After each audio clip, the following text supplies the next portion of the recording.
everybody, and welcome into the H&M Trucking Podcast, episode 71 for your face hole. I am your host, Marcus. That part never really changes.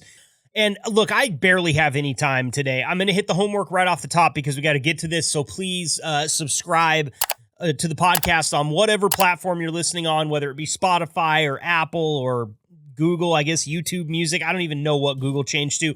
We're on Stitcher. We're on probably like Anchor and Pod Grabber and Snapcase. That was a band from the 90s. I don't really know all of the places we're at. I think that's kind of the point here in telling you, if you subscribe to us on the platform that you prefer to listen on, it helps, and we really appreciate it. Also, do us a favor if you are into leaving reviews. I know on Apple Podcasts you can leave reviews of the podcast. I would love to hear your feedback. And, of course, you can always just reach out to your driver manager, your dispatcher, Sherry or Eve. They'll put you in touch with me as well. Shout out to Sarah Stewart, who had a couple drivers reach out to her very recently and say they wanted to be on the podcast. She sent those along to me. The dispatchers and driver managers are very good at getting me your information when you want to take part in the H&M Trucking Podcast. So do remember that as we get into today's. Actually, Sarah Stewart is the one that set me up with the H&M driver that we're going to talk to today. His name is Mark Stamper, and we'll get him on the air here just around the corner. I've also got a fun chat with Eve Essary and, of course, my illustrious co-host, Denny Stone. That one's a lot of fun. We are talking about how it's kind of back to school season right now. And you know, each year on this podcast in the past, when it comes time to go back to school, we talk about it. We say, hey, school's back in session. Everybody be safe. Everybody keep an eye out. But I also wanted to kind of talk about the personal side of it this time. You have kids? Are they going back to school? How's that affecting your house? Well, Eve has 8 kids, and she's gone through this a number of times. And so we'll talk to her a little bit about how her family is handling the upcoming school year and what changes is she seeing around the house. And we'll also bring on, as I said earlier, driver Mark Stamper from H&M Trucking, who is going to talk to us a little bit about his family and the back-to-school season. This is a really good episode, you guys. It's very, it's a touching episode, okay, for sure. And then we also have some fun and some laughs, so just sit back, relax, and enjoy it. I've got to be quick here because both of these interviews ran in like the 40-minute range. So a lot of good stuff to talk about here with my co-host Denny and H&M driver Mark Stamper right now. From Omaha, Nebraska to whatever lane you're driving, this is the H&M Trucking Podcast with your host, Marcus Bridges.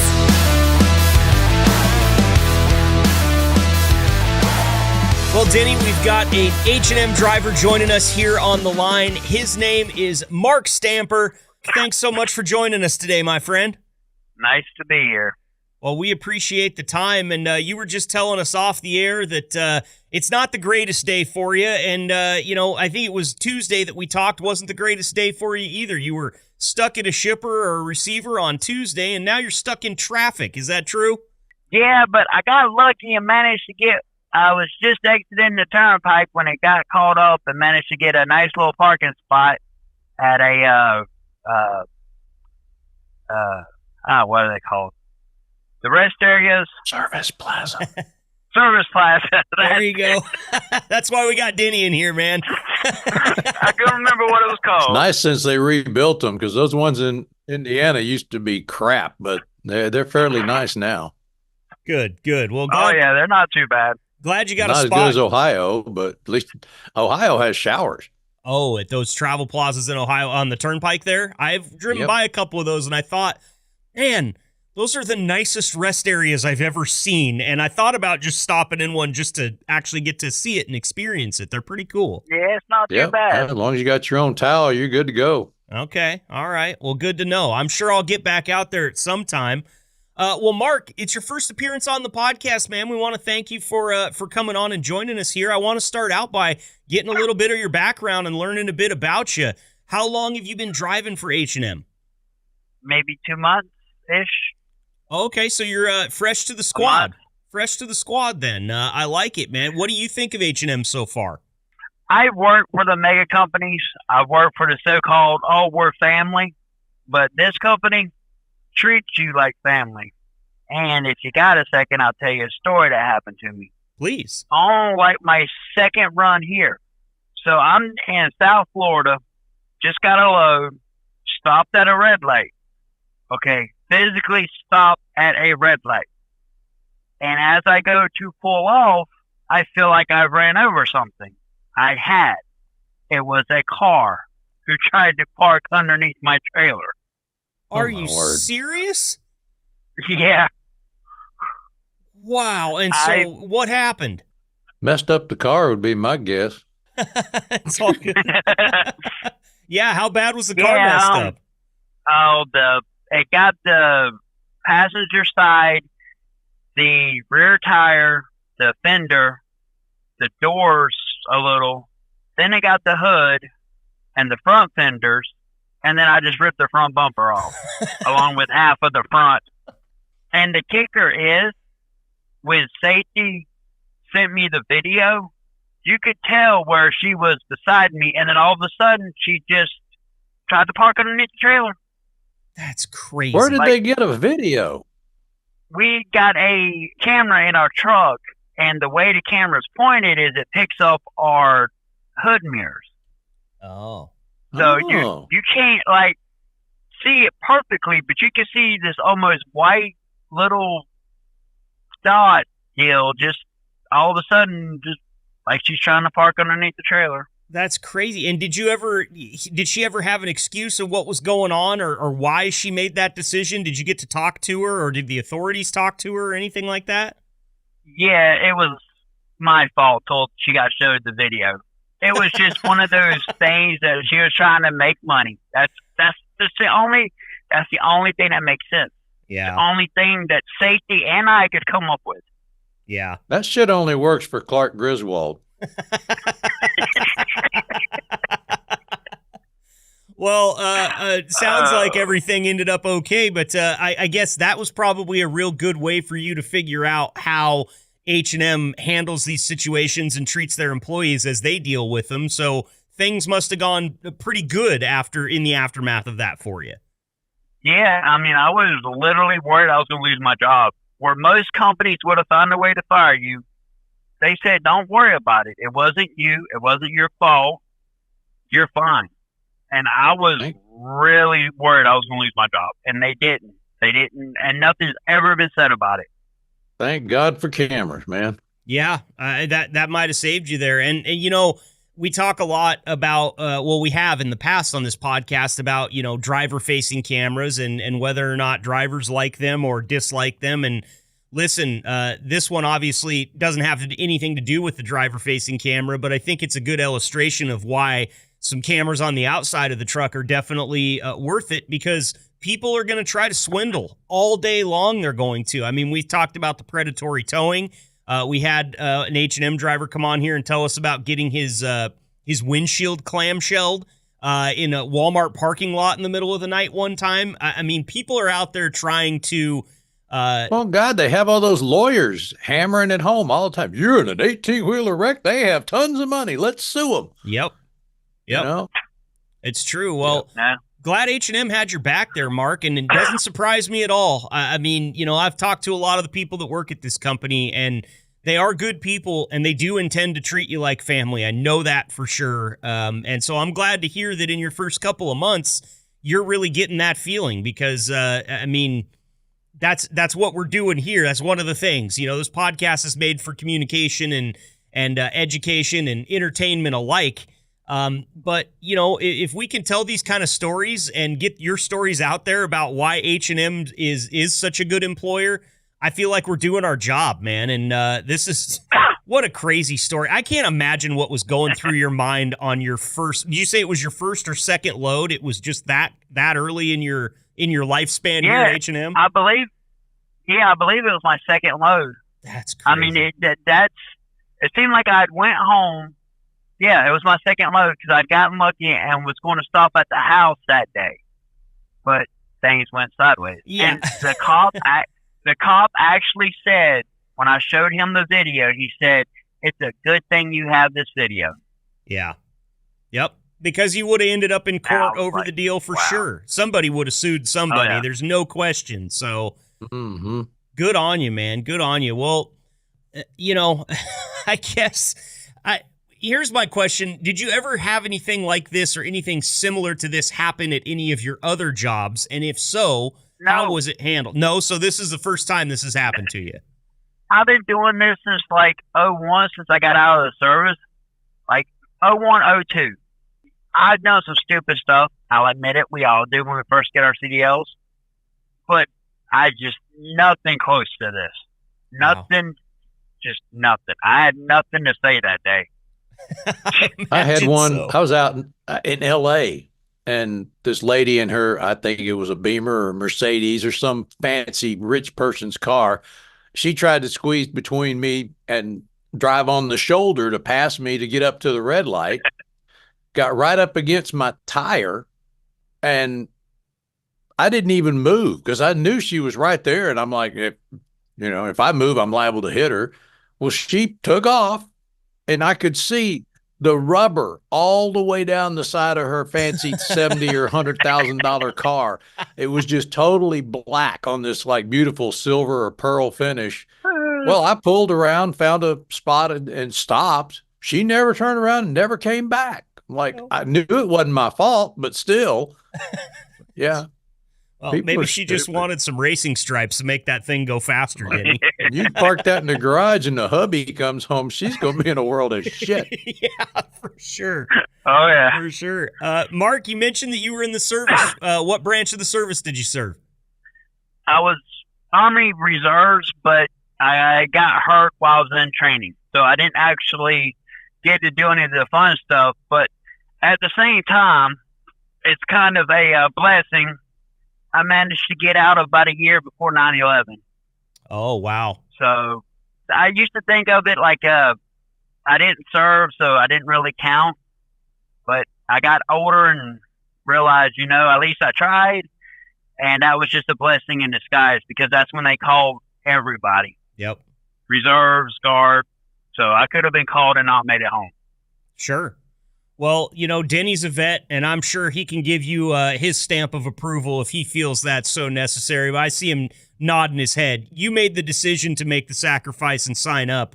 That's more than good by me, Mark. But I'll let Denny speak on that. Oh, yeah.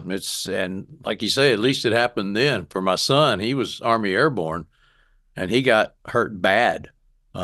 He took a fall. He took a jump and didn't land right and messed up his back. And they put him in Walter Reed and were feeding him OxyContin like candy. And it took him years to get past that shit. Did they plug you full of a bunch of painkillers when you got injured, Mark? No, I was misdiagnosed. Really? What happened there? I forget what it's called, but it's carpal tunnel that you get in your hand. I've got it in my right ankle. Oh, but the base doctor said I had Achilles tendonitis. Oh, okay. And the only reason I got sent home was the command sergeant major wouldn't send me back to my unit because of a PT test, a physical training test. I was fully AIT and basic trained, and I went across the table after him. I don't really remember what he said, but the military is supposed to be my retirement. Well, now you got H&M Trucking for that. Now I can tell you from experience that it worked out for Denny. He retired from H&M, and look at this. I still got him working and talking about H&M almost every damn day of the week. So, well, yeah, I told my wife, I said, I'm not going anywhere. I said, I'm done switching companies. I'm done looking for work. I'm happy here. I'm staying. Awesome. Well, we're glad to hear it, Mark, and we're glad to have you on the squad. And glad that things are shaping up for you and got better than that second load for sure.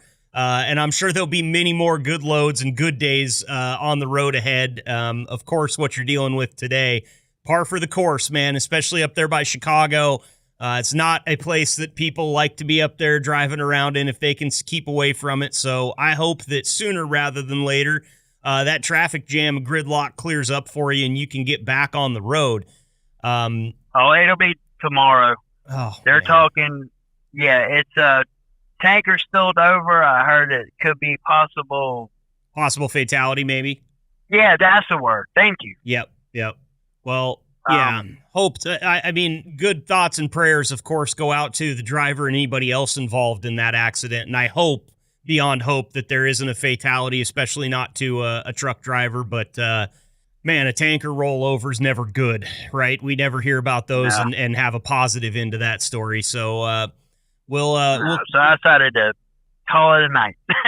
Good for you, man. Good for you. Get some rest and get ready for the next day. Well, listen, today's podcast, we're talking a little bit about the back to school season. And I'm glad we got to spend a few minutes there and get some background from you because that's important. But I do want to talk to you because I know you got some kids, and I know that, school's getting back in session here. And not only from the family standpoint, obviously we look at it as, if our kids are going back to school, things are getting busy around the house. We've got sports and concerts and all sorts of different things that are going to start filing back into the schedule. But also, we want to talk about the safety aspect of it from truck driving. That means there's going to be a lot more kids on the road in residential areas, whether they're on their bikes or whether they're walking or, standing in line for the bus. So important to remember that stuff. But talk to me about your situation, Mark. Your kids, are they getting excited to go back to school? We homeschool our kids. So I will finish telling you the story, but I will start from the beginning. Okay. All right. I had two sons that passed away in 2020. One was 10, one was 8. The 10-year-old had seizures. The 8-year-old had gotten seizures from black mold. Oh, no, Mark. So sorry to hear that. Thank you. So if either one of y'all know anybody that has seizures, sometimes it looks like they just freak out. They scream, they throw their arms up, they yell, scream, all that. Well, Timothy, the 8-year-old, that's what he did. And the so-called school he was at, where my cousin's wife worked at, was supposed to be a top-notch school. Well, the first day we tried enrolling, the principal spent, I think we were there like 1 or 2 hours. They didn't want him. The principal flat out said, we don't have any accommodations for him, but because you live here, we'll take you. I was still on the road at the time, but I was there for that. And then I guess he was in there 2-3 months, something like that. And it got to where the teachers was calling him monster when he had his seizures. And it got where the students, and he was 8 when he passed, so it was probably, he was probably 7, was calling him monster, but they were only doing it because the teachers who were supposed to be taking care of him was calling him monster. So it was that type of ordeal with him. My 10-year-old who had autism and who passed in 2020, one passed in November, one passed in December. They were about a month apart. Goodness, Mark. We took him out because the school he was in was a really good school. The teacher was really good to him, but they just started putting so many students in there that none of the students could get the one-on-one they needed. So after everything happened with Timothy, my 8-year-old, my wife said, you know what? I'm pulling them. And that was back in 2018. And we started homeschooling. My other two youngest, he's just turned 10, I think. And my little girl is 7. My wife is basically the teacher, and she homeschools them. I'm the principal and makes the money, and she spends it. So they enjoy it. They love it. They learn. We don't have to deal with Timothy, my 8-year-old, couldn't go to your normal field trips because nobody wanted to watch him. It was a mess. It sounds like it. Sounds tragic, to be honest with you. Yeah. It was the best thing that happened to them. I mean, they love school. They love going. She's got all kinds of free stuff from the web when we first started, and anything else they need, we buy if they need it, or she finds it on the web somewhere. Sure. Well, I'm glad that the homeschool program is working out for you guys, and I know just from seeing news articles and reading reports and such, Mark, that that is a way that a lot more people are going these days. I had some friends that were homeschooled as a kid, and there were one or two in my little tiny county, and it was very few and far between. But for the reasons that you're talking about, and also more reasons, that is why people are pulling out. Kids are ruthless. Teachers are incredibly underpaid, underpaid, and I guess supplied would be a way to put it. They don't get the resources, whether it be just school supplies or whether it be training for dealing with something like what your son was suffering from. Those resources just don't really exist where they should in the public school system, in my opinion.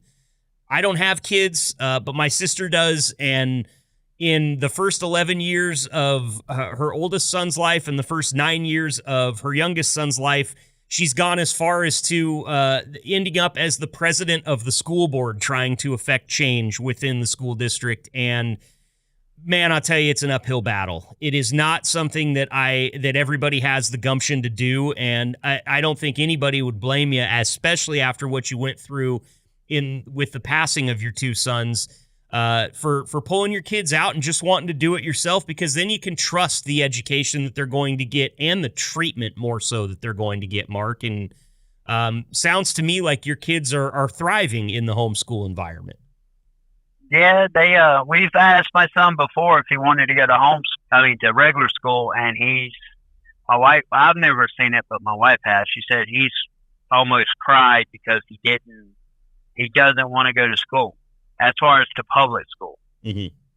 I was just saying, when I come home, I let them get in the truck. I explain what certain things are, so I'm able to teach them, about trucking, and that be a field trip or whatever. And we can go places that do field trips whenever we want. We're not I live in Florida, so we're under Florida no schoolers. So we don't have to do certain things that public schools have to do and teach. Mm-hmm. Well, that's good. And I'm assuming your kids really enjoy that type of thing, where those field trips aren't so, bland and organized to get 30 kids and shove them in to wherever they're going and shove them out as soon as they can. You guys actually get to spend some good quality time there and teach the lessons that your kids are going to learn and interact with. I mean, it doesn't seem, I don't see any negatives as far as what you're saying at this point, Mark. And I have to ask, are your kids interested in the job that you do? Do they get really excited when you start, showing them the truck and teaching them about your job? No, I think they get more into the stuff I bring home, to be honest. Well, what kind of stuff have you brought home for them? Anything I can buy from the road, honestly. They enjoy it.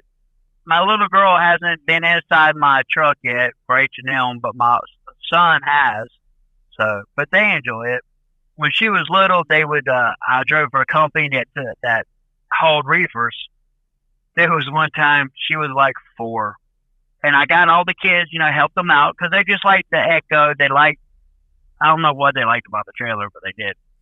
And then all of a sudden, as I'm getting ready to get her, I hear, "Catch me!" Uh-oh. She just decides to jump and then yell it as she's at the peak of the jump. She yelled, "Catch me!" Yep.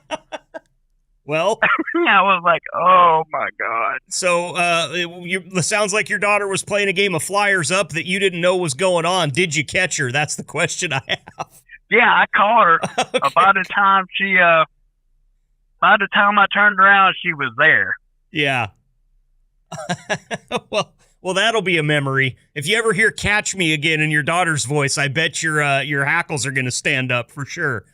Oh, yeah. No, I keep constant contact on her because I won't say a tomboy, but she has definitely got no fear at times. Yeah, that's awesome. And, well, you said she's the youngest, and I hear that the youngest tends to be that way, kind of that whole no fear type attitude where it's just, balls to the wall type stuff. I was a younger sibling, and I don't remember being like that, but my sister might tell you different stories on how I tried to off myself as a young kid, Yeah.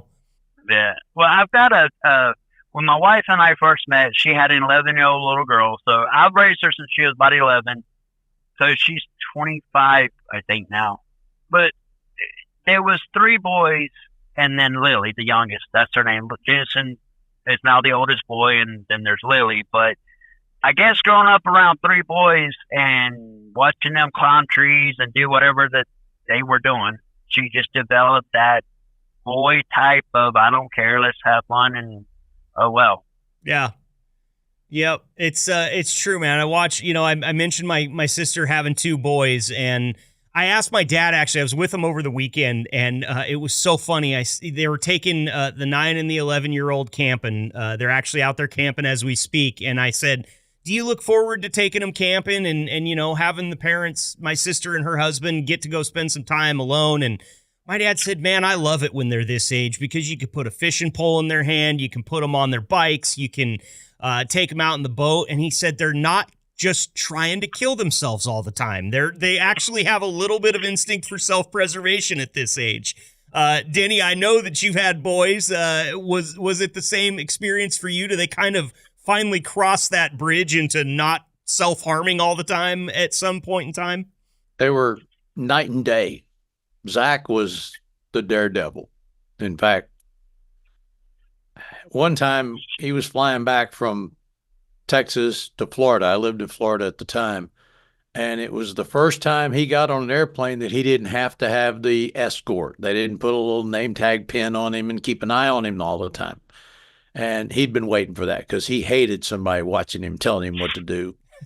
So I'm there at the gate. That's when you can still go to the gate to meet people. And I'm standing at the gate, and I watched everybody come off that plane. I watched the stewardesses come off the plane. I watched the pilots come off the plane. I looked down the little thing, and I asked the attendant there, says, is there anybody else on the plane? She goes, no, it's empty. I said, well, my son was on that plane. She goes, well, I don't know what to tell you. So I'm on the verge of panic. Do I call the cops? Do I do what? So I walk down to baggage claim. He's sitting down there laughing his little red-headed ass off. He thought that was the funniest thing ever. That's Zach. Yeah. Meanwhile, you were wondering if you were going to have to catch a flight to Jacksonville or something like that to get him, and he's just sitting down there waiting for you. In fact, speaking of Zach and Jessica, my daughter-in-law, they homeschooled the oldest, Carter, for a while. And it was for entirely different reasons. He's back in public school now, but and Florida is the same way. They had, or at least they had these standardized tests. And if you weren't one of the kids that needed all the attention to pass the stupid test, you're pretty much overlooked. Mm-hmm. And that's where they found Carter. He was getting in trouble because he was bored. He was just bored out of his mind because they were teaching the answers to the stupid test and not really teaching the curriculum. Sure. And so they took him out for a few years and homeschooled him. He's in high school now and doing well. Yeah, I'm a fan of homeschooling. In fact, with the standardized testing, I would have probably pulled mine out and done that very thing. And you can find ways at home. I've given this a lot of thought. There are things going on at the house all the time that are a lesson. For instance, baking is chemistry. Yep. You got to get it right. Any kind of recipe, you can involve math, but baking itself is a chemical reaction. And if you don't get all the elements right, it's not, it's not going to rise or it's going to flop or whatever. So you can incorporate those things. Same thing with the truck. You could show him your latest scale ticket and go, okay, well, how much before I would be overweight? And they can sit down and, put a pencil to it. So there are ways to incorporate real life in homeschooling and make it more interesting. But yeah, I think homeschool kids thrive. And now this wasn't years ago when I was thinking about doing it, but now they've got all sorts of organizations and stuff that will help you out. They'll, have like group get-togethers and field trips and picnics and stuff so they can interact with and socialize with kids their own age so they're not isolated. They still get that experience. So there's all sorts of things you can grab at. And man, I wish you the best of luck. I understand. And hats off to you. I'm afraid I'd have been down there and had that teacher up against the wall by the scruff of the neck, having a heart-to-heart come to Jesus talk. Yeah. If I wouldn't have been on the road, yeah, by that point, I was hostile. Yeah. Well, it makes sense. Well, and I understand. Like I said, that mess with my wife or my kids, I'm going to get a whole lot more upset than if you mess with me. Yeah. No, I was just going to say same thing. And I don't even have kids. I say that about mess with my wife or my dogs. I can't imagine what it would be like if those dogs were humans that were just trying to get along and just trying to be kids. The restraint that you've got to have as a parent sometimes blows my head off my shoulders. I can't tell you how impressed I am with the way you guys can manage your anger from time to time, because we're talking about a little innocent child here. This is not somebody that has all of it figured out and can fend for themselves in these situations. And when you have an adult that is looked to help that child along, and they are actively hindering that child and doing it in ways that are just kind of diabolical and evil, if you will, man, I would be fucking mean. Yeah. Let's just put it to what it is. Yeah. I would be very upset, Mark. So you were on the road when this whole thing kind of came to a head, is what you said. Well, yeah. Well, they also it's called Department of Children and Families. I'm sure y'all know of what that is, right? Yep. We have a Department of, I think, DHS here, Department of Human Services, but it's the same thing. It's just different state by state. And they handle, if they've got a kid getting abused, they'll go take the kid away, that type of thing, right? Right. Well, it wasn't like it was one time. I think we had them, and it was the school, because it was after 3 times they tell you who it was. So the school had called them over at least 3 times on us. And there was one time my son, he loved to play in the dirt. I don't know why. He was 8 years old, just playing in the dirt. Right. He gets out of his car, gets out of the car. My wife said he goes and there's a flower bed. The teacher sees him go in there, plays with the dirt a little bit, I guess gets dirt on his hand, his face, whatever. Goes to class and then proceeded to call DCS stating he was not clean, showered, or made up a bunch of crap. I mean, every time they came out, they looked at the house, looked at the kids, and threw their hands up, because they knew by the second time it was just a load of crap. Yep. And so it was a good thing I was on the road, because I was not happy. And we decided, you know what? My wife's like, I'm pulling them out, I'm homeschooling them. And we've been doing it ever since. And it's one of the best things we've ever done, she said. Good, Mark. Well, I can't tell you how happy that makes me. And I know Denny kind of talked over you there, but anything that you got to say, go for it. No, I was just going to say best of luck and utilize those resources, because I think a lot of them are free. It's just like groups to join. I don't know if it's through Facebook or whatever. Y'all may already be on top of all of that. I suspect you are. But if you're not, there are resources out there. And if you need help with supplies or books or whatever, I'm sure there's ways to get those as well. Yeah. So utilize that, man. Don't use up all your pay to pay for this. There are programs that'll help you out.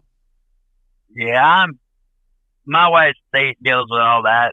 I just make the money, man. That's all I do. Good on you. Well, I'll tell you this: there's a special place in hell for that person that caused all of these issues and is calling DCS on you guys and everything like that. And I guess the thing that is the most angering about this whole situation is it's very possible that person's still out there teaching other people's kids right now.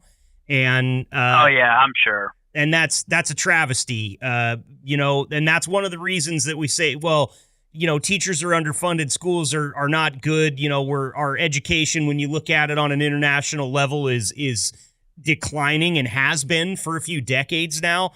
But there are also bad actors. I think that, government legislation, changing laws, funding more, paying teachers better, all those things go into it. You also have to understand that when there are sometimes people are just looking for easy authority, and when they get it, they use it to whatever ends they think is going to make their day shorter. And I know it. I've been around it. I've seen it happen. There are bad teachers out there. There's a lot of good ones. There's a lot of ones that would jump in front of a bus for your child, not just theirs. there's also ones that would throw families and kids under the bus all day long. And it's too bad that it came to a head and you guys had to pull your kids out, Mark. But as we said, good on you, because it sounds like they're thriving and they're going to have a much better childhood because you and your wife put in this extra effort, spend the extra money, the extra time, and take care of them. And I just really appreciate you, Mark, coming on to tell your story. That's not an easy story to tell. And I can't imagine what was going through your head over the loss of your two boys there. And I'm so sorry that happened. But I can't tell you how much it means to us here on the podcast that you're willing to come on and share that story with us, because there's lessons in there to be learned, lessons of restraint and forgiveness and, just overcoming obstacles and all the things that you had to go through while you're not home. Let's not forget that. You're out on the road dealing with a lot of this stuff. The way I like to look at it is if you can do it, other people can do it too. And I hope that there's some drivers out there, if they're going through something right now, they're listening to your story of triumph and finding some inspiration in it, Mark. Thank you so much for coming on here today and sharing your story with us. Not a problem. I enjoyed doing it. Well, before we let you go, Mark, I like to give everybody a chance to say anything that they have to say. And the door is wide open for you here. You can take as much time as you'd like to. Anything you'd like to say to anybody that might be listening, whether it be coworkers at H&M or maybe your family's listening, maybe your kids and wife is going to listen to this episode, the floor is yours. Take as long as you need. The old saying, God never puts on you more than you can handle. Well, that's a lie. He will put so much crap on you that it might break you. But given time, the right people, it makes it easier. So no matter what you're going through, there's always somebody who's got it worse. That part is true. And I'm grateful and blessed to have my wife and kids. And if you got kids, hold them, play with them, because they may not grow up to be the adult you think they're going to be. So just take the time and enjoy them now and when they get older. And I like to say hello to my dispatcher, Sarah, and my wife and kids. And I guess that's it. Well said, Mark. Very well said. Great advice from you there. And you know what? We're going to go ahead and give Sarah a shout out too, because she's the one that put us in touch with you. Appreciate her and all the employees back there at the terminal at H&M, just like we appreciate the drivers like yourself. H&M driver Mark Stamper, into his second month with H&M and loving it so far. We really appreciate the time. You just be safe out there, buddy, and we'll be back in touch with you, get you back on here again, okay? All right, and I'd like to say hello to Safety and Destiny. She is awesome and has helped me through a lot. Awesome. Well, and that's it. Hats off to Safety and Destiny, Dean and the team out there. They've taken part in this podcast before too. It's a great group of people. There's not any corner of this company that you can look in and find bad people like the asshole that used to be your son's teacher. So we're going to go ahead and wrap it up here, though, Mark. We'll talk to you soon, okay? Thanks again. All right, y'all have a good one. Talk to you later.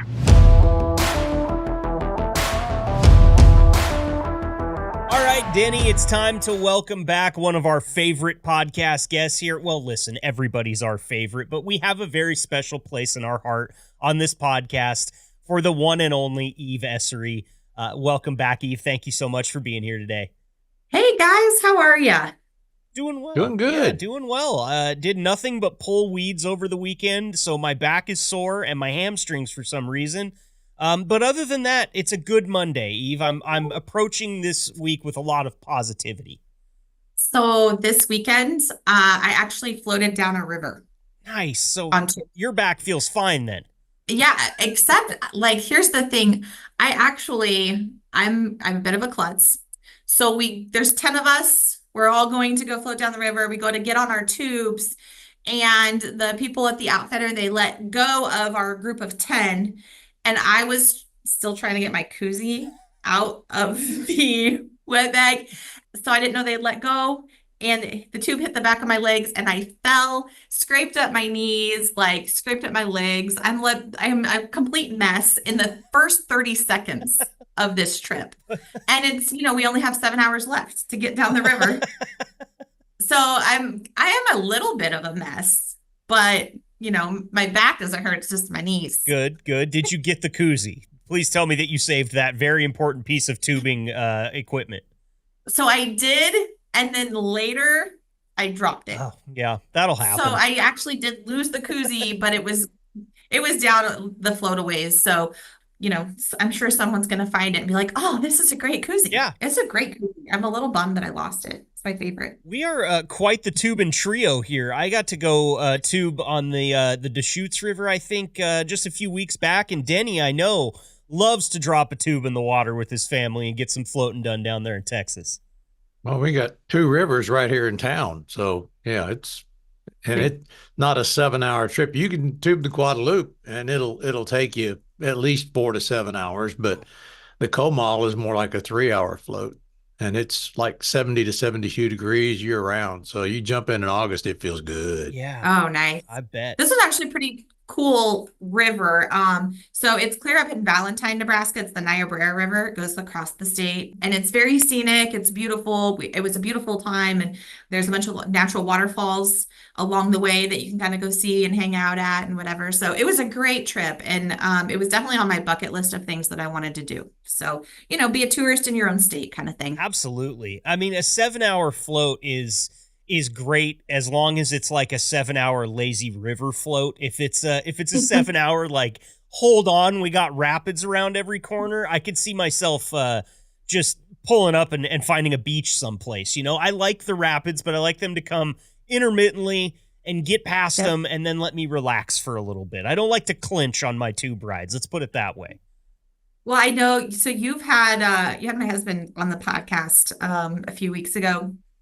And so I'm going to share this with you. He actually can't swim. So we have to be careful where we go because he needs to be able to stand up because otherwise he's not going. Okay. That's it. He's not going. We have to be somewhere that he can stand up. So the man has ridden livestock as like a sport, but he doesn't want to pick up swimming. Right. Yep. That's right. Priorities. That's all I say. You know what? You're not going to fall in any water at the rodeo. I know that for a fact. So he's safe. Right. Awesome. Well, yeah, we did. It was so much fun having Jeremy on. We'll definitely get him back on again. The asset relocation engineer of H&M Trucking, if I remember correctly. That is a self-bestowed title. You might not find it in your paperwork. But yeah, and he has shared that with several other people as well. So he also, you'll have to see some of the text message stuff he sent back and forth to Sherry about his next appearances, and he has all kinds of ideas. He's just kind of a smart ass. Yeah. So yeah, well, it's going to be you need to get him a decal for his truck. There you go. Based on what I've heard, it's going to be very hard to get back into Jeremy's schedule. He's got a lot of appearances planned. He's got a lot of, some public speaking and some things like that. Practically famous. Yeah, you become a huge podcast star the minute you jump on here, Eve, and you've handled it with such grace because you were the first one, the first fully minted H&M Trucking Podcast star is Eve Essary, and you would never know. I mean, you're so humble. You're like the Tom Hanks of the H&M Trucking Podcast. Just, you could meet you on the street, you'd give you a time of day, you'd sit down and share some coffee. Jeremy, on the other hand, I think he might be a little bit more hand in the face. I got things to do, and I'm a very important person. Right. Yeah. I'm being upstaged. What can I say? What can you do? Well, on that note, let's get to some business here. Of course, when we have Eve for one of her normal segments, we always start off by asking about any announcements, birthdays, anniversaries. What have you got for us today? So there's a few big anniversaries. So Ed Shacklock, I want to shout out to him. He's hitting 5 years on 8/5, or he did hit 5 years on 8/5, and then David Petey on 8/19. So big 5-year anniversaries. And then Loris Axt, and he is hitting his 10 years on 8/11. So shout out to all those guys. And I just want them to know how much we appreciate them and all their hard work and their years of service and all of that. Yeah, 2 5s and a 10 in the month of August. That's a big one. Of course, Yeah. Loris Axt, big shout out. We've had Loris on the podcast multiple times. He's a great guest. And to the other gentlemen, love to have you on the podcast anytime. Congratulations on 5 great years with the great company. What else?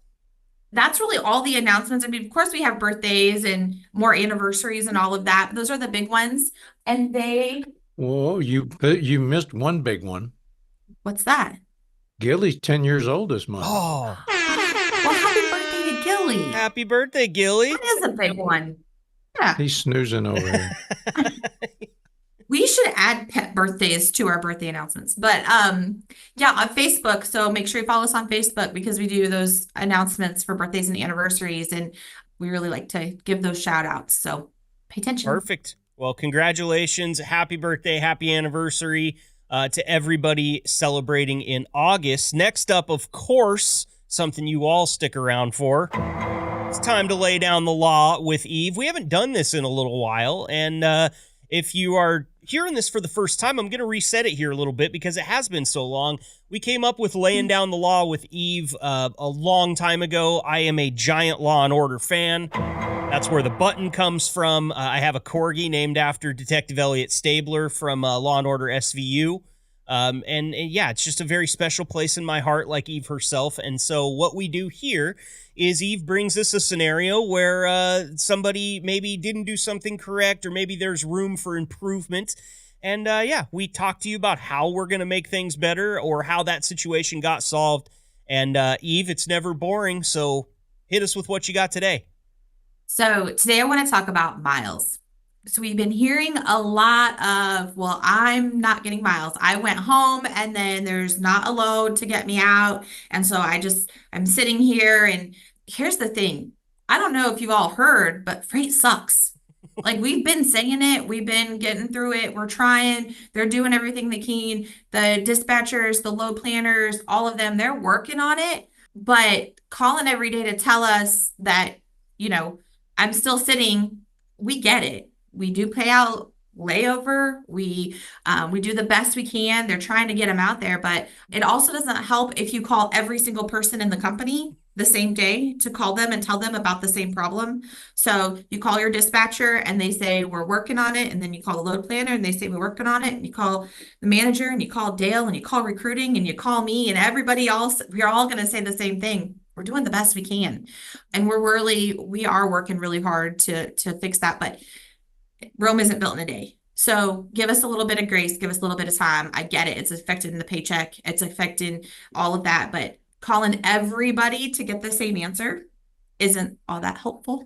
Sure. I totally understand. And Denny, I kind of want to go to you for your thoughts on this. Do you have any advice for a driver that might be getting a little bit frustrated and is putting in those calls just in the wake of everything we've talked about over the last, few weeks, few months?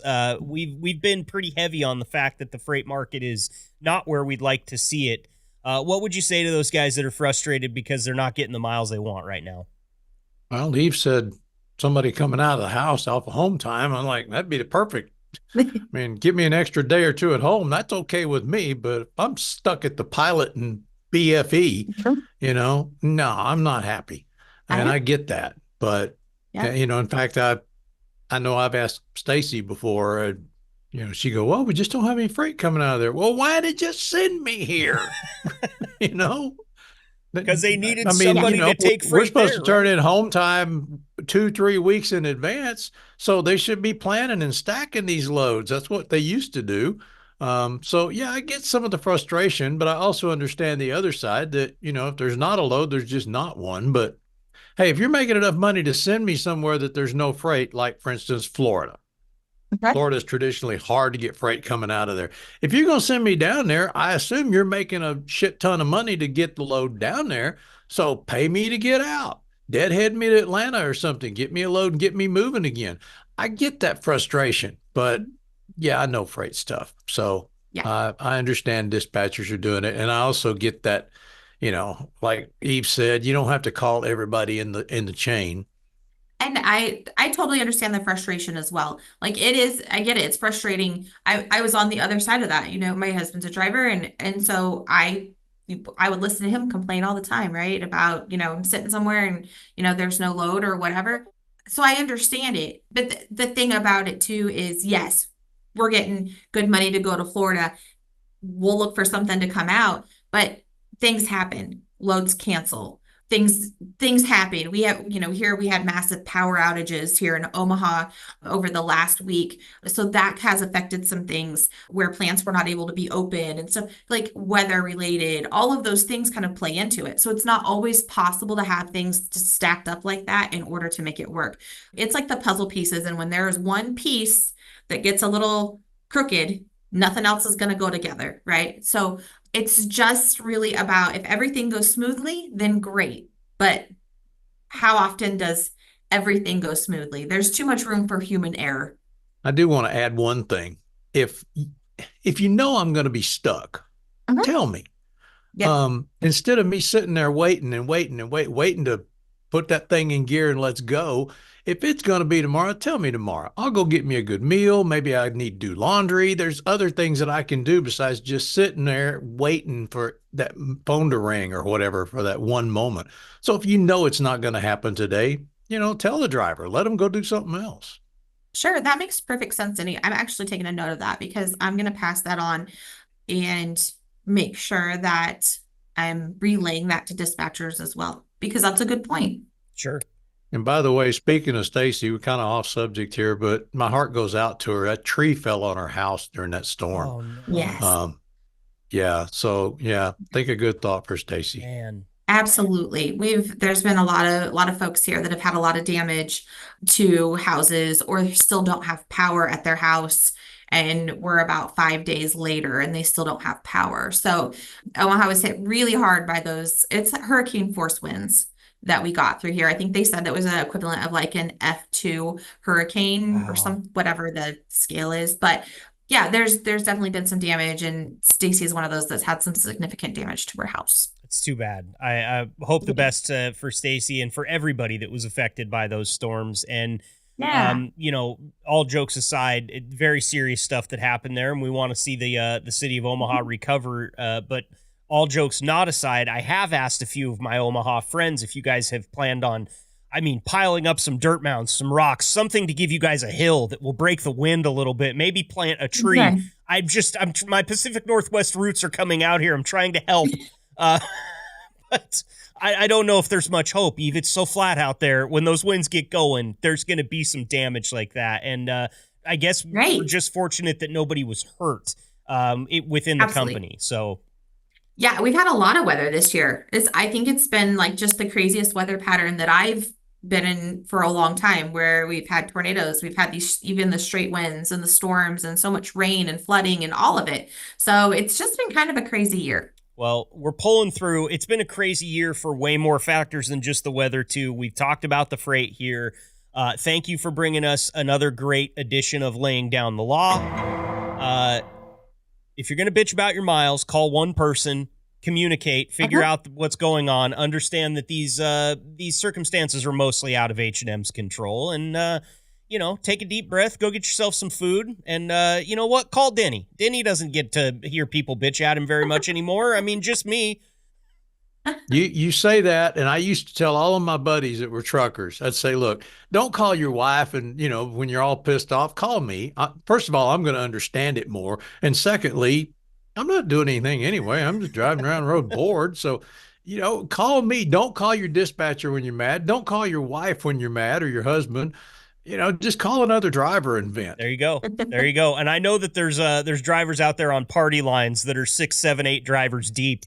Those are a great place to vent your frustrations. You want to talk about a place where everybody knows your name and everybody knows what you're upset about. I actually, for another podcast that we do, I had a party line that talks all day, every day.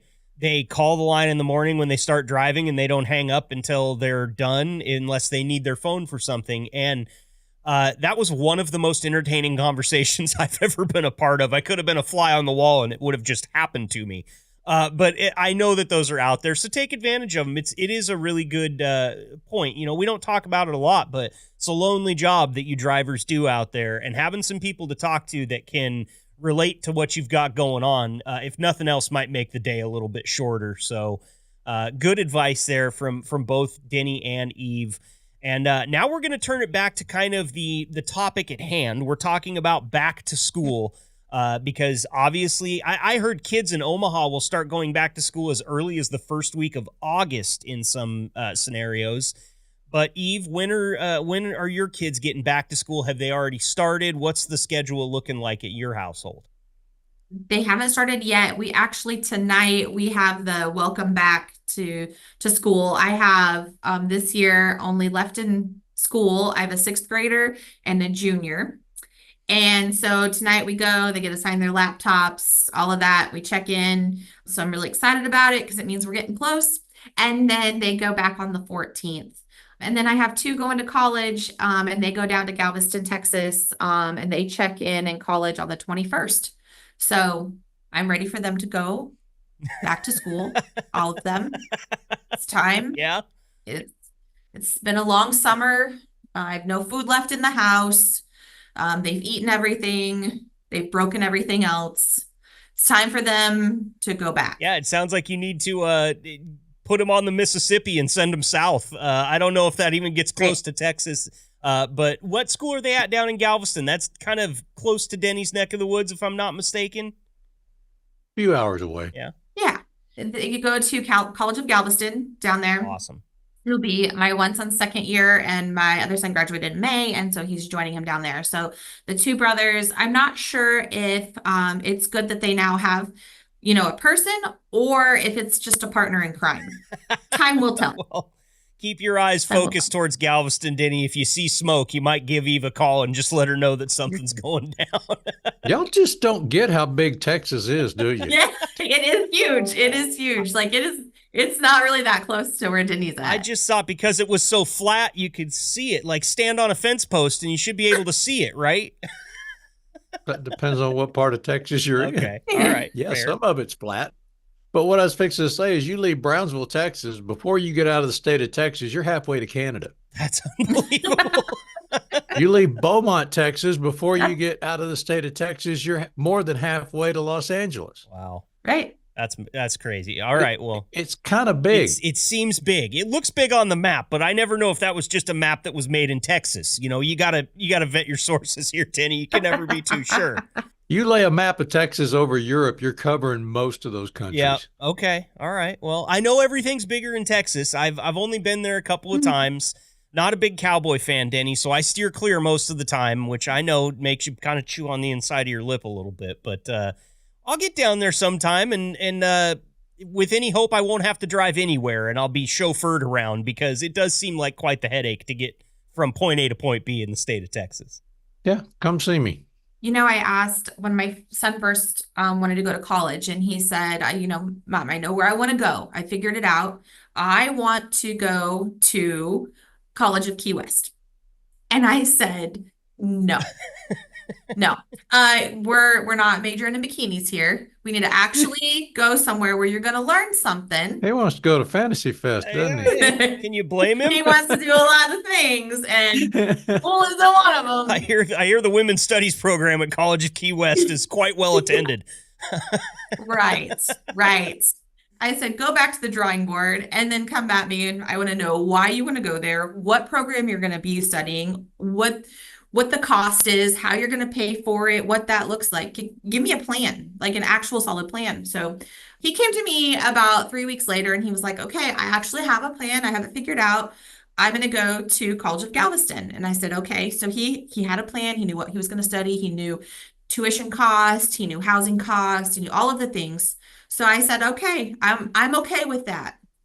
When we got to the college and we went to check in with the dorm RA, the guy asked, he was like, he goes, how did you end up here? And he said, do you want what I told my mom, or do you want the actual reason? And I just kind of looked at him like, wait a minute. And the guy says, well, give me the actual reason. He goes, well, I wanted to go to Key West and my mom told me no. So I followed the coastline around until I found the next college. And that was Galveston. It's a smart kid. You got it. And then I made the case for my mom so that she would say yes. And here we are. And I said, okay. But he went the first year, he passed everything. So that's the key to staying, right? You just got to keep passing courses. So got to keep those grades up. Well, glad to hear it. Congratulations to your two college students and the rest of your children and your junior and your sixth grader.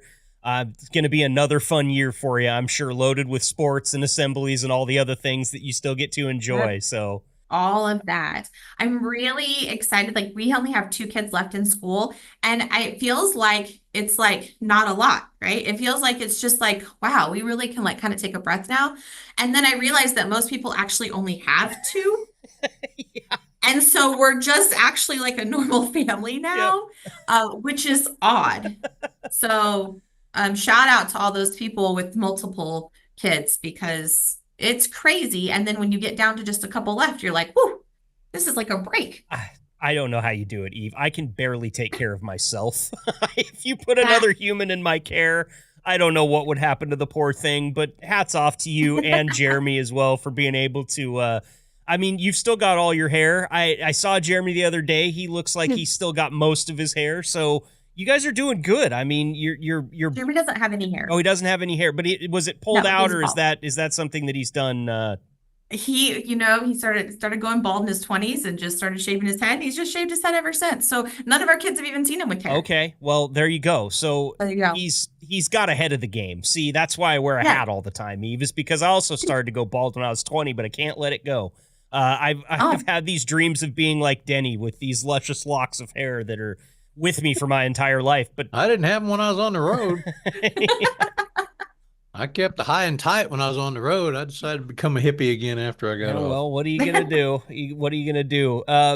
Listen, I think we would be remiss here because we do have something fun that we're going to do here at the end of the break. We're going to play Two Truths and a Lie, one of my favorite games, just because we wanted to have a little bit of fun today. But we would be remiss if we don't talk about the safety aspect for truck drivers when it comes to back to school. I think it's a good idea just to mention, hey, there's going to be a lot of kids out there on the road riding their bicycles, waiting for the bus, on recess and sports practices, all of that stuff. So keep an eye out. Just be extra vigilant this time of year. Make sure you're slowing down for those school zones and things like that, because you're going to snap your fingers and all of a sudden it's just going to flip and it's going to be right back to school season for the next 9 months. So definitely keep an eye out. I also wanted to talk too about like new drivers. So my son that's a junior, he just turned 16. So he's a fairly new driver out there on the road. The frontal lobe has not fully developed yet. And so like those decision-making skills are maybe not quite as sharp as they should be, but he's out there behind the wheel. So, just keeping an eye out. Those young drivers, they make mistakes. They don't always look far enough ahead of them, all of those things. So just keep an eye out for them, and also the school buses. Yep. Good advice there. Growing up with an insurance agent as a father, when I turned 16, I got some very interesting facts delivered my way about why males are more expensive to insure at that age than females. And there's a litany of reasons where males cost the insurance companies more money. But I'll tell you right now, largely it's because they like to show off and they don't have that kind of fear response or worry response fully developed yet, like you were talking about there, Eve. And that was kind of my lesson before I hit the road as a brand new driver was, if you feel like you're about to show off in your vehicle, don't. that was kind of the tall and the short of it. So good things to think about, though. You don't think about that. There's a new crop of drivers coming in every single month, and during back to school, they're just all over the place. So please do be careful, be vigilant. Yeah, Denny, you're the truck driver here. Anything to say to the fellow drivers about back to school season? Any special precautions you took or anything like that? I will say it just really irks me, anybody that speeds through a school zone. Yeah. Honestly, that's the one place you shouldn't. I mean, there's a reason they drop those speed limits. Those kids are, visiting with their friends or walking across the street, looking at their phone. They're doing any number of things besides paying attention, because they're looking for you to pay attention. And if all you want to do is get around that other car. Wait that extra block. It's not that big a deal. Be careful. Yep. Well said. Okay, on to some fun stuff here. We're going to play Two Truths and a Lie. For those of you that have never played this game before or heard it played, it's as simple as it sounds. Each one of us has come up with two truths about ourselves and one lie, and it will be up to the other people to try to figure out what is the lie. And the only special instructions we had for this one was, hey, it's back to school season. Let's kind of play around with the back to school. So all of mine are from like my high school and kind of junior high era. So you guys might have heard some of these. You might not have. I kind of tried really hard to use some stories here that you guys maybe haven't heard. Since I do like to talk, I've probably told most of you my life story. No. So... Say it's not so. Denny, Eve, do you guys want me to start out and go first, or do one of you want to start out and go first?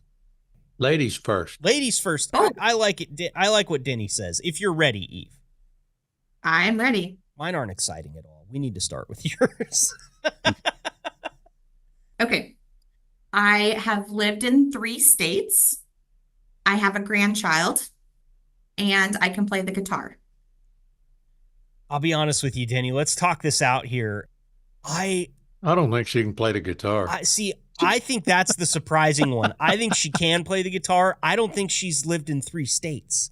Really? I don't know. I mean, of course, you were around. Eve was around back when you were working there. I know that the town of Weeping Water is just absolutely littered with the accomplishments of Eve's children throughout their high school sports and everything like that.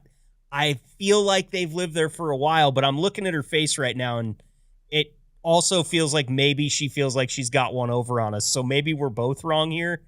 I don't know. I like it, Denny. We'll go with yours. Eve, you're not a guitar player. Well, I don't have a good poker face either, obviously. Both of those are true. I have lived in 3 states, and I also play the guitar, but I don't have a grandchild. Oh, wow. See what I mean? Yeah, that was the poker face, Eve. I could see it on your face that you got one by I know. yourself. I'm terrible at poker. But I've lived in Arkansas, I've lived in Texas, and then Nebraska. Okay. So- All right. Well, good to know. It's nice to learn something about you. And when is the first grandchild on the way? Do you have any info on that? No, like I'm waiting and there's no grandchild.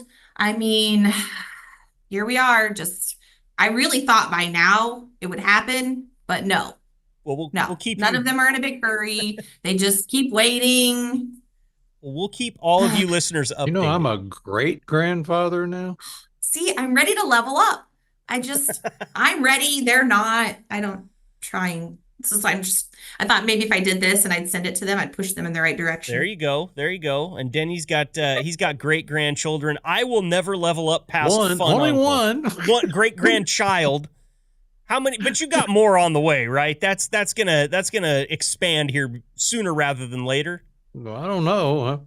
Elijah's old enough, but Carter's only 15. I prefer he wait another few years. Probably a good point there. All right, Denny, your turn. 2 truths and a lie. Let's see if we know you better than you think we know you. Okay. Hope I didn't overthink this. I once received an official letter of apology from the governor of Texas. That's 1. 2, I actually saw John F. Kennedy the day before he was assassinated. In person, not on TV, I mean. And number 3, I participated in the theft of our high school mascot. If you did see John F. Kennedy the day before he was shot, I have some questions. Like, where were you on the day that he was shot? Well,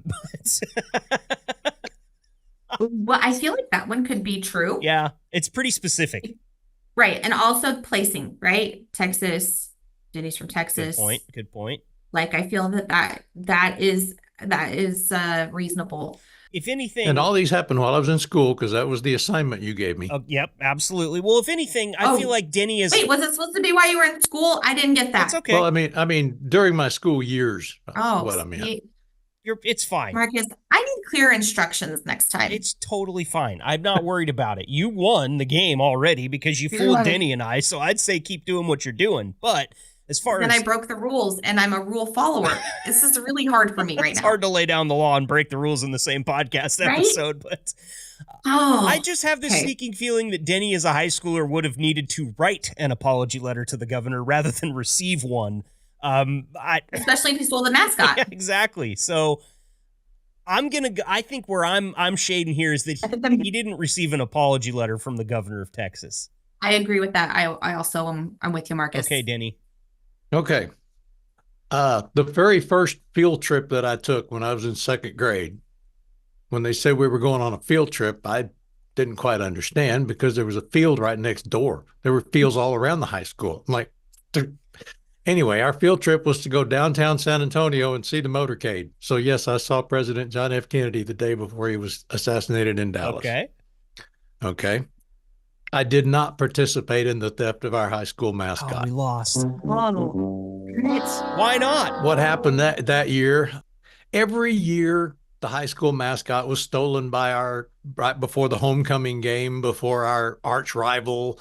They would steal it and there would be a big stink, and then they would give it back, or it would appear just before game. Well, a bunch of guys got together, and I wasn't one of them, but a bunch of them got together and stole the mascot before the other school could steal it.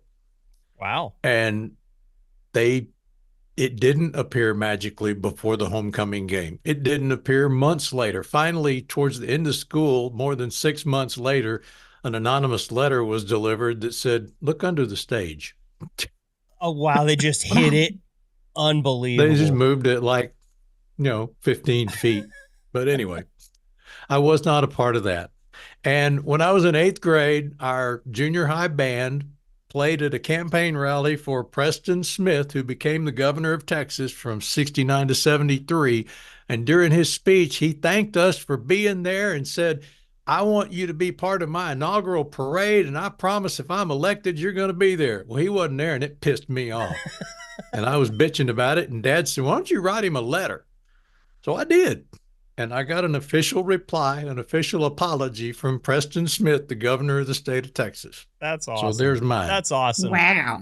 I want us to get back to our society of letter writing. It used to be that that's what you could do if you really wanted to affect change. Write a strongly worded letter, and you would get something in return. I mean, you took the time to put pen to paper. Good on you, Denny. All right, my turn here. These are all, right in the same area, kind of high school age stuff. At the age of 17, I broke my hand because my friend slammed it in a car door.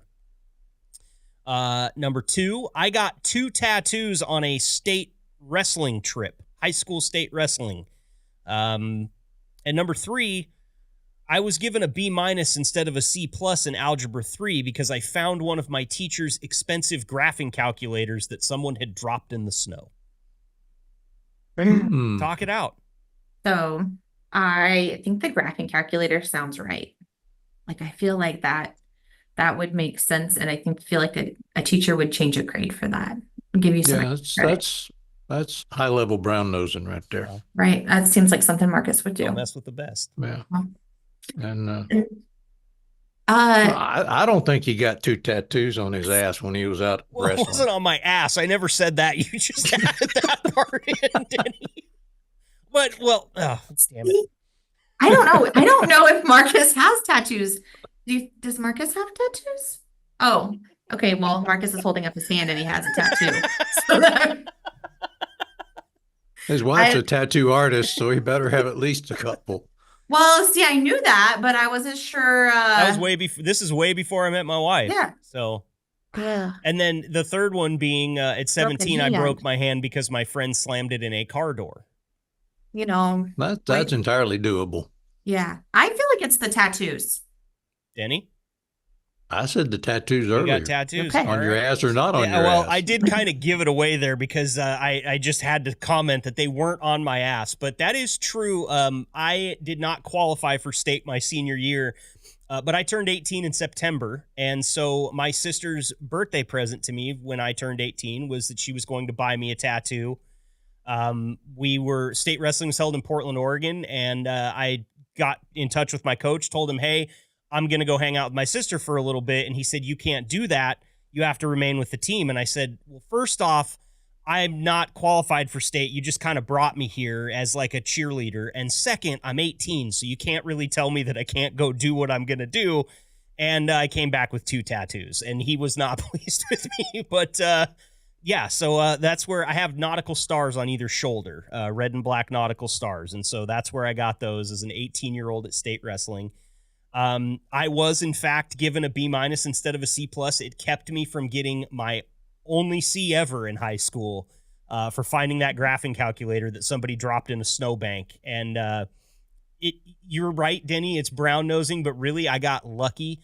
My teacher, and he's one of my best friend's dads, so this day he'd still tell you this. He did not think there was a snowball's chance in hell that I would find that calculator. He had written it off. He thought it was gone. It'd been missing for a long time. And he said, if you can find it, I'll change your grade to a B-. And it was like his way of saying, go chase the carrot. It's on the end of a stick. You'll never catch up to it. But I found it, and it was really quite amazing. How long did you have to search for that calculator in all that snow in Oregon? Well, I was looking for it anywhere in the school for like a week and a half. And then I finally walked by and I saw something under the snow, and I just, moved it aside, and it was the calculator. It was blind, dumb luck, which is the only way that people that deserve C+ get B-. Something very important to remember. And actually, you guys, my lie here is I did break my hand at 17, but it was not because my friend slammed it in a car door. That was the lie I tried to tell everybody, most notably my parents. But what really happened is I got mad at my girlfriend and punched a metal door. And I don't know if you'll be able to see it, but a nice little bump there on my knuckle where bone never really healed right, called a boxer's fracture. Real 17-year-old thing to do. I'm super proud of it. I can't wait to talk more about it. It's that whole frontal lobe. It's the whole frontal lobe. It just doesn't develop. It's absent for the first 25 years, right? 30 years. And guys, definitely boys, it's 30 years before they have. Well, listen, Eve, we've taken up enough of your time today. Always so gracious with your time and joining us here on the podcast. We have such a good time with you every time, and we'll come up with more games to play next time because it's always it's a nice little kind of light end to the break here. We get to laugh. My neck hurts just from laughing here. So thank you so much for coming on and joining me and Denny. And we will talk to you next time. Anything you want to say to anybody that might be listening, your celebrity husband or any of your kids or anything like that before we let you go? I just want to put in one more plug for grandchildren. So hopefully, one more plug for grandchildren. Tim Gray. Tim Gray, we can go ahead and make it a weekly thing where we update the status of Eve's grandchildren each week if you want. We can really turn up the heat, Eve. You just decide how often you want to put this pressure on. We'll help out. We appreciate you. We owe you so much more than just that, so we'd be happy to. Thanks. All right, that's Eve Essary, H&M Trucking. Thanks again, Eve. Bye.